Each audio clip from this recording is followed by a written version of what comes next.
So, we're doing all this in the honor of the King James. King James is now 400 years old. It's lasted the test of time. It is an outstanding translation. Word-for-word translation is what most people think is a faithful translation. If the original has a noun, they expect a noun in the translation. If the original has 16 words, they don't want to see 17 words in the translation.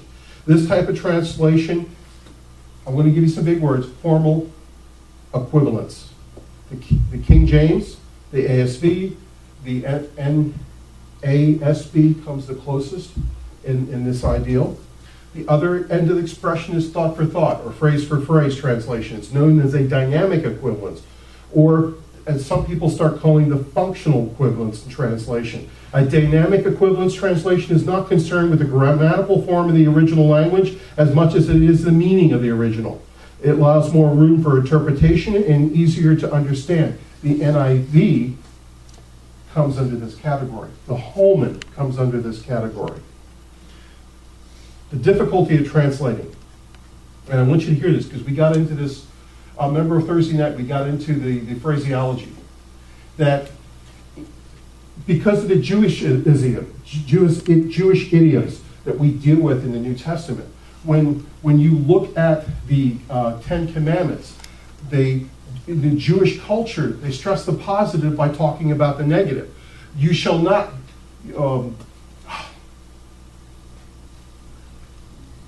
how you think of your neighbor. They're talking about not thinking negative of your neighbor, when in essence they're stressing on thinking positively about your neighbor. Paul does this in a lot of his writings.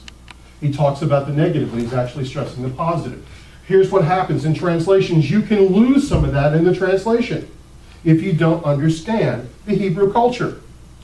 This is why when I talk about, why do we celebrate as a church the Jewish major feast? We celebrate the Jewish major feast because the Bible teaches them. And if you don't understand what Jesus was doing when he was teaching during Hanukkah, he healed the blind man. He's talking about a lampstand. It becomes disconjuncted stories and a parable that on the surface looks like it's not interconnected until you understand that he's talking about the Feast of Light, the Hanukkah. He's talking about light. It is the celebration of the light of, if you understand the feast, it unlocks all the doors. Again, you got to understand these things in your translations because sometimes when they translate it, they're translating the words and not the culture. So, King James translators realize this. In a couple places in the Old Testament, the Hebrew text literally reads, God's nostrils enlarged. But the King James translates it, God became angry. Which is what the expression means. In Matthew 1:18, King James says that Mary was found to be with child. But in the Greek, it's a quite different graphic text. Mary was having it in her belly, is literally what it says in the Greek. In many places in Paul's letter, the King James reads, God forbid. But in the original, neither God nor forbid. It literally says, may it never be. That is, so it be. That's the type of phrasing that you see in Jewish culture. And unless you understand the Jewish culture, things get lost in translation. Therefore, when we speak of a translation being faithful to the original, we need to clarify the question. Is faithfulness to form, or is it faithfulness to meaning? Sometimes faithfulness to one involves the lack of fidelity to the other. There are problems with each translation of philosophies. Do you know King James, the 1611 King James Version, we no longer have?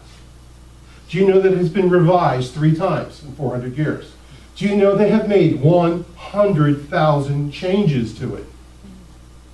But it's still one of the most reliable translations because it goes back to the original languages. This is another thing.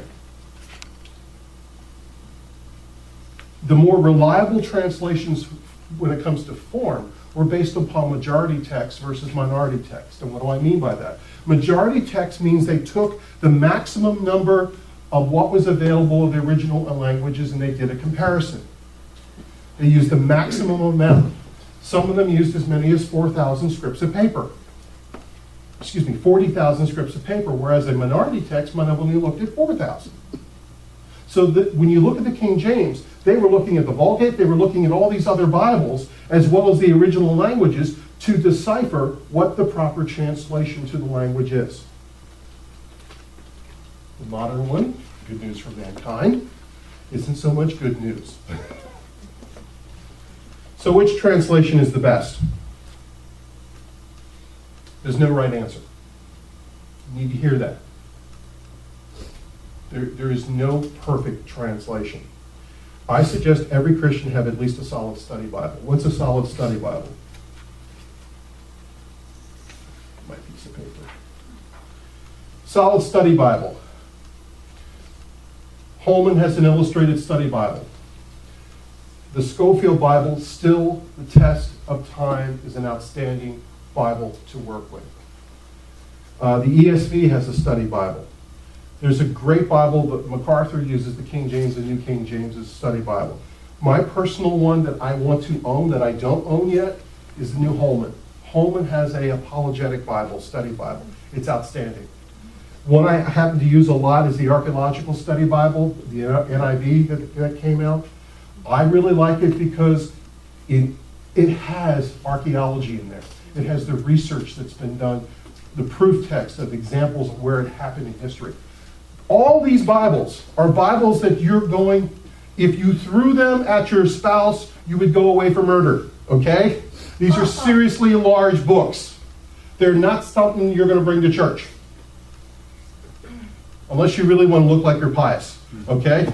They're not something that you're going to, but there's something that you want on your desk. You want a couple of these that you can sit down and really, when you want to get into a subject and do a word study, that all the tools are there to help you get through it. You need those type of Bibles. Those type of Bibles are going to run you anywhere from $50 to $100 a piece.